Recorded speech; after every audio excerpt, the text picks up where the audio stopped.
Bine ați venit, dragilor de Zodia Săgetător, oriunde v-ați afla în această lume. Sunt încântată, ca de obicei, să fim din nou împreună la o nouă lectură pentru perioada 27 aprilie până pe 3 mai.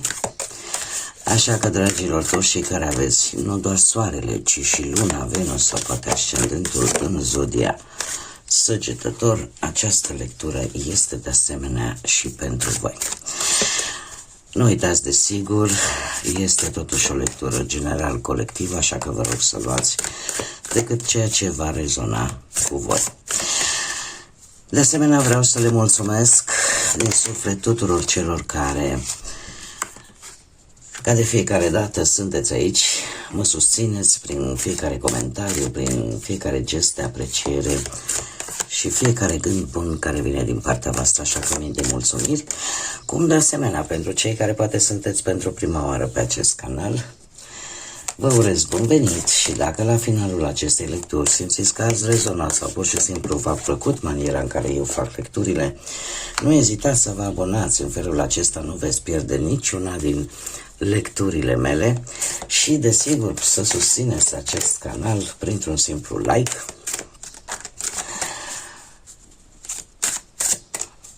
în așa fel încât această lectură să ajungă la cât mai multe persoane. Bun, haideți să vedem ce este important de știut, ce vă rezervă această nouă săptămână cuprinsă între 27 aprilie și 3 mai. Și avem pe partea muncii, pe partea carierei profesionale, avem rebelul. Rebelul care ne vorbește de o schimbare de strategie. Încercați cumva să nu mai folosiți metodele vechi, poate în obținerea unui job sau poate simțiți nevoia să vă independizați, să zicem așa, din punct de vedere profesional. Este posibil ca să apară soluții neașteptate sau să aveți parte de un progres destul de rapid. Dar trebuie să fiți atenți la un lucru. Toate aceste idei, toate aceste oportunități care ajung în viața voastră și care vă pot ajuta să creșteți din punctul ăsta de vedere profesional, nu se pot face decât pe o bază bine structurată, da? Nu le facem pe ideea lasă că o să vedem ce o să fie. Adică trebuie totuși o analiză, da? Nu le facem haotic. Dar per general așa, aș spune că există o libertate de gândire, o rupere de anumite tipare, o gândire mult mai independentă, diferită de gândirea celorlalți și de regulă se pare că nu o să acceptați regulile doar pentru că ele există. Da? Trebuie să fie niște reguli care să aibă o anumită, cum să spun eu, să fie impuse de ceva clar. Pe de altă parte, apare această schimbare de mentalitate și sunteți curajoși să fiți diferiți, să gândiți diferit față de cei de la locul de muncă, față de colegi, față de șefi, de colaboratori și probabil că o să vă și exprimați acest lucru. Pe partea banilor avem Fântâna. Pe partea banilor aș zice că puteți obține bănuți din tot felul de acțiuni creative, inspirate.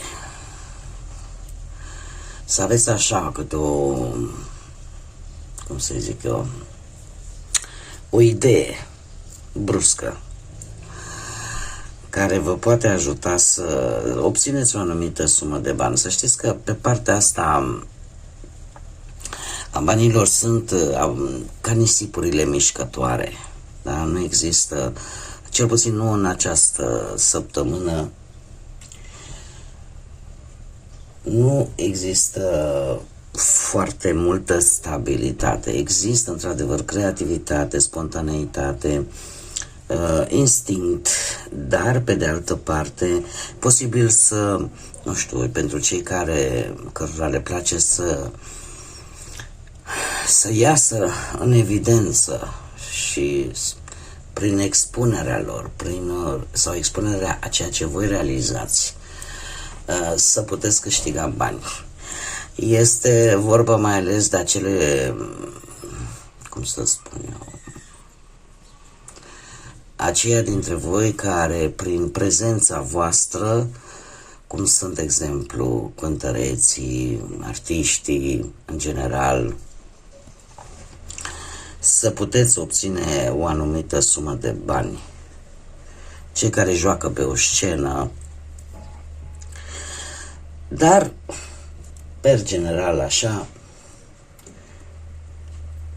un talent care e posibil să iasă la suprafață și care chiar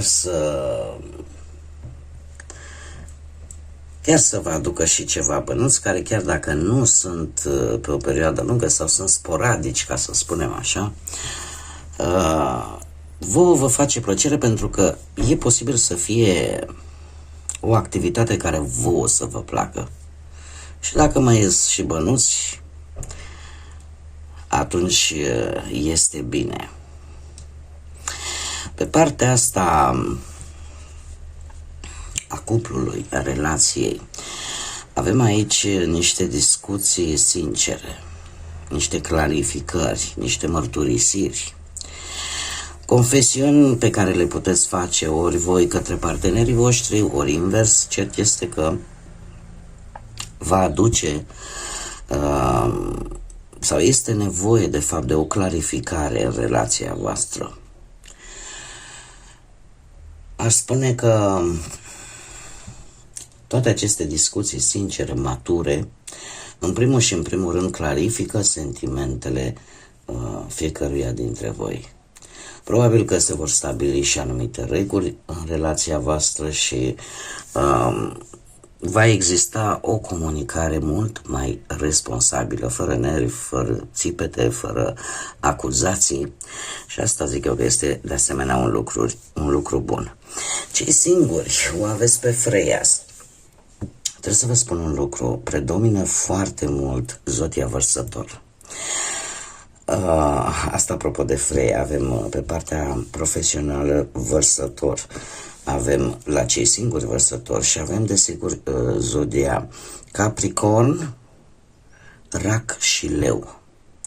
Aici voi adaptați dacă aveți ca și ascendent Luna, Venus, poate una din aceste zodii, dar ce predomină într-adevăr este Vărsătorul și Capricornul, iar să zicem mai puțin, dar nu deloc, Rac și Leu. Revenind la cei singuri, voi, dragilor, simțiți o atracție pentru o persoană destul de independentă, sau pur și simplu simțiți o atracție pentru niște relații atipice, persoane atipice, persoane care ies în evidență cu lucruri, să zicem, mai puțin neobișnuite. Totuși, alegerile voastre sunt destul de conștiente și nu neapărat emoționale. Așa că, cel puțin în această săptămână, există această evitare să vă atașați de persoane care simțiți că vă condiționează, care simțiți că vă ia din independență, din libertate. Dar, într-adevăr, există o atracție pentru cineva. Haideți să vedem ce ne spune și tarotul. Ce vine pentru dragii mei din Săgetător în perioada 27-3 mai.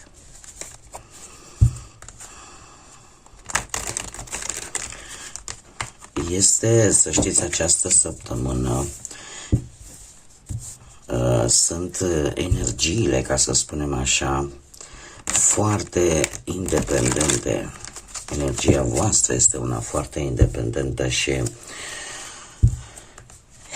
e posibil ca această schimbare de gândire să fie necesară, să fie utilă, să fie benefică pentru voi. De ce? Pentru că odată cu zodia Vărsător să apare și predomină, desigur, Uranos. Uranos care vine cu un soi de eliberare. Eliberare de lucruri care vă supără, care vă deranjează. Haideți să vedem ce ne spune și tarotul.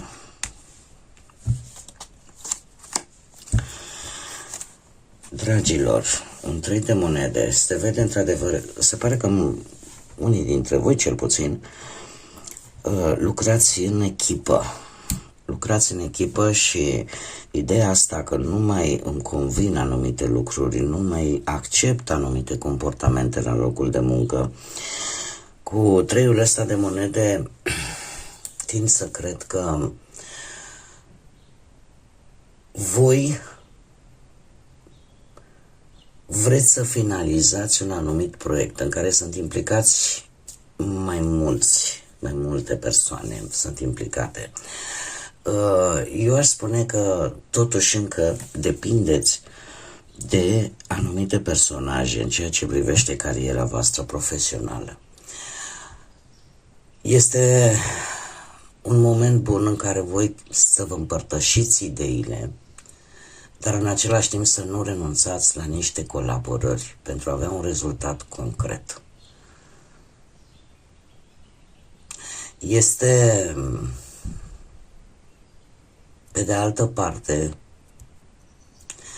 există și riscul de a fi prea preocupați de părerea celorlalți și să nu mai urmați propriile voastre instincte și uneori nu verificați progresul respectivului proiect. Pentru că e posibil să existe un rezultat viabil. Aici îmi apare, cum să spun eu, schimba strategia, așa cum bine am văzut. Nu mai acceptați orice și oricum. Dar soluția neașteptată care vă vine pe plan profesional va face ca voi să fiți foarte aproape de a realiza ceva în domeniul ăsta al muncii. Chiar dacă realizarea voastră va depinde și de alte persoane involucrate. Totuși, verificați să vedeți dacă într-adevăr fiecare își aduce aportul pe care l-a promis.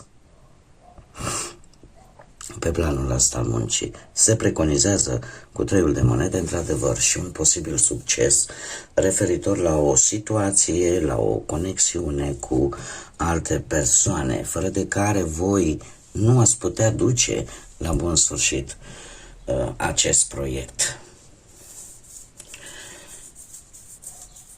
Pentru că șansa reușitei o aveți. Există o comunicare și există o informație care vă vine, e adevărat, neașteptat, dar care îți schimbă nu numai forma de a gândi, dar te face mai agil mental și vei ști cum să abordezi lucrurile în așa fel încât ceea ce te interesează pe tine să ajungă la bun sfârșit și să se rezolve. Pe planul bănuților avem justiția, zodia balanță de data aceasta, care poate sau nu să aibă legătură cu voi sau cu alte persoane. Asta îmi spune că probabil că va trebui să faceți niște artificii, să vă folosiți imaginația, creativitatea pentru a plăti poate anumite datorii la timp. sau pentru a respecta un anumit contract. Se pare că veți analiza foarte atent ce cheltuieli aveți, ce venituri aveți, în așa fel încât să faceți, cum să spun eu, să luați o decizie financiară cât mai logică, cât mai corectă și nu grăbită. Așa că ori sunteți creativi și găsiți modalitatea în care să rezolvați această chestiune financiară, ori pur și simplu vă folosiți anumite talente în așa fel încât să vină cel puțin în această perioadă niște bănuți care să rezolve această situație. Așa cum am mai spus, pentru cei care se află într-un cuplu, viața voastră sentimentală se pare că merge într-o direcție nu bună, chiar foarte bună. De ce? Pentru că prin această confesiune, mărturisire, dialog sincer, din inimă,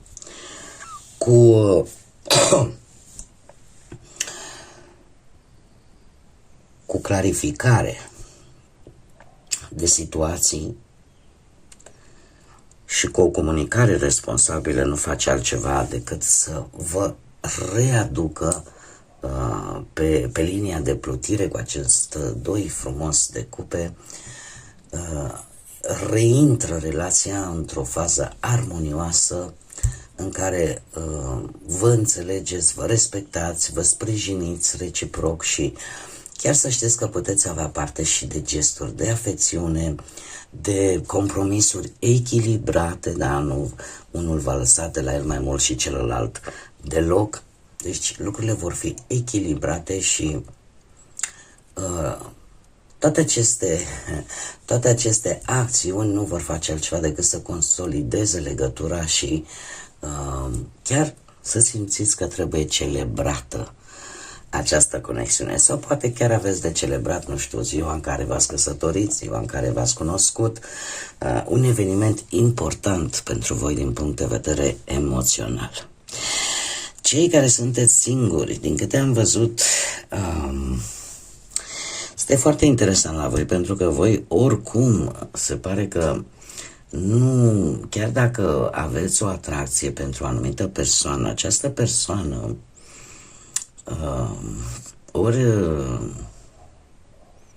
ori această persoană evită atașamentul sau tot ceea ce o condiționează, ori voi o faceți. Cert este că aici cineva va ieși un pic șifonat. De ce? Pentru că se pare că această posibilă, să zicem, sau mai degrabă posibilitatea începerii acestei relații se va sfârși în fașă. De ce? Pentru că zecile de spade îmi indică încheierea unei relații sau unei experiențe din trecut. De ce? Pentru că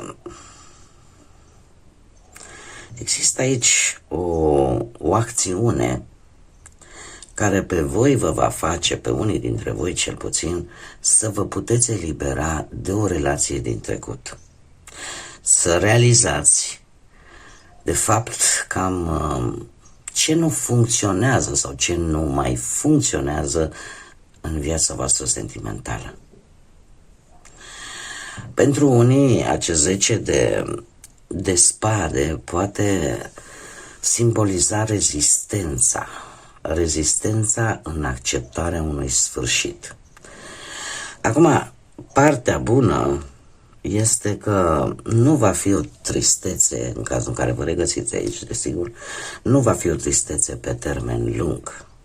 Va fi o tristețe temporară, pentru că vedem că nu există totuși nu există partea emoțională, sentimentală. Există o atracție, poate fizică, poate de altă natură, din cauza altor factori. Dar nu există totuși o legătură pur sentimentală, cu emoții, cu iubire. În tot cazul, din câte văd aici, așa cum am mai spus-o, se vede acțiunea lui Uranus cam în toată lectura și asta mă duce cu gândul la faptul că voi încercați să vă eliberați de anumite lucruri, de anumite restricții, încercați să probați poate ceva nou, încercați să vă desprindeți de ceva pentru a obține ceea ce pe voi vă interesează și în felul acesta să lăsați de asemenea și ce nu vă mai face bine să le lăsați în urmă. Surpriza săptămânii pentru voi este chiar soarele, încă o dată zodia Leu. Asta îmi spune că aveți parte de foarte multă claritate, am văzut, cel puțin în relație, scăpați de anumite frici, începeți să vedeți rezultate pozitive, vă crește energia, și nu oricare energia pozitivă, da? Pentru că odată cu aceste schimbări neașteptate, uite, chiar și pe partea muncii, parcă încep să se vadă rezultate clare. Încă o dată se pune accent pe finalizarea unui proiect important sau puteți primi o anumită recunoaștere, o anumită apreciere pentru ceea ce voi faceți în cariera voastră profesională. Chiar și o promovare, de ce nu? De asemenea, îmi poate vorbi de prin rezolvarea acestei situații financiare, sunteți un pic mai stabili sau poate chiar în creștere.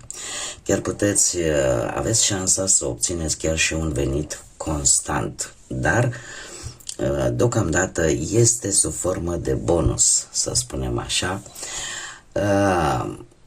Alții, apropo de partea asta financiară, acum corelată și cu soarele, aș spune că vreți să faceți o achiziție importantă, că e vorba de confortul vostru, cum ar fi o locuință sau cum ar fi ceva din locuința voastră, sau, nu știu, vă gândiți la un mijloc de transport, să-l achiziționați, da? O mașină, nu știu, o bicicletă, orice.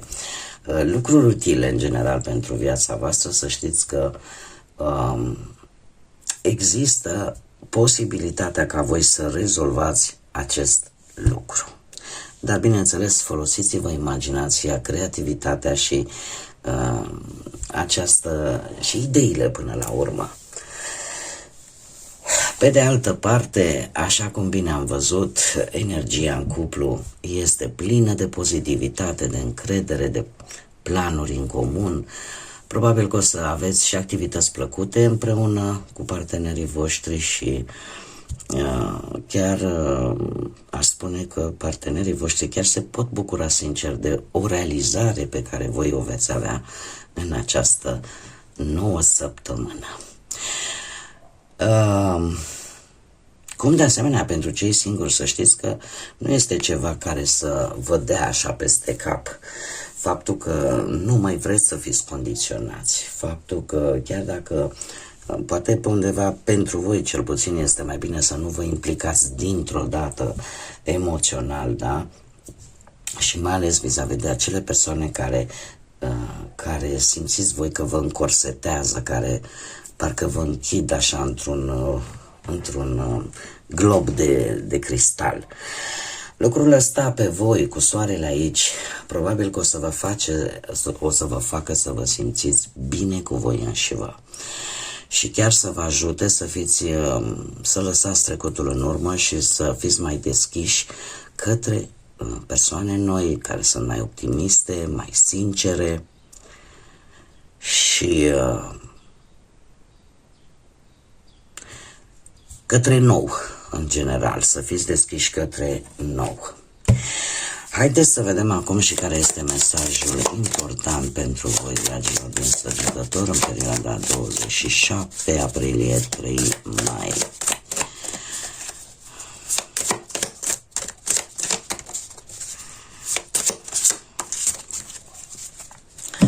Să vedem. Rezistență. Du-te cu fluxul, lasă-te purta de curent și fii deschis la schimbările vieții. Adică nu te opune unor schimbări care pot apărea în această săptămână, nu le refuza, nu le nega, pentru că ele mai devreme sau mai târziu tot își vor face apariția. Suntem într-o perioadă care și din punct de vedere astrologic indică acest lucru, să fim deschiși schimbării și vedem bine cum se schimbă lucrurile global de la o zi la alta. Deja suntem într-o permanentă surpriză, ca să spunem așa, cu ce se întâmplă în general. Cam asta se întâmplă și cu viața în particular pentru fiecare dintre noi, așa că nu vă opuneți schimbării, îmbrățișați-o și acționați în funcție de principiile și valorile voastre de viață sau în funcție de lecțiile care vi se oferă. Bun, dragii mei, cam atât am avut pentru voi, pentru această ultimă perioadă de aprilie și început de luna mai. Vă mulțumesc tare mult că ați fost alături de mine și până data viitoare, când cu siguranță o să ne reîntâlnim, nu uitați, suflete frumoase, să zburați înalt și să lăsați credința, pacea, iubirea și lumina să vă însoțească la fiecare pas.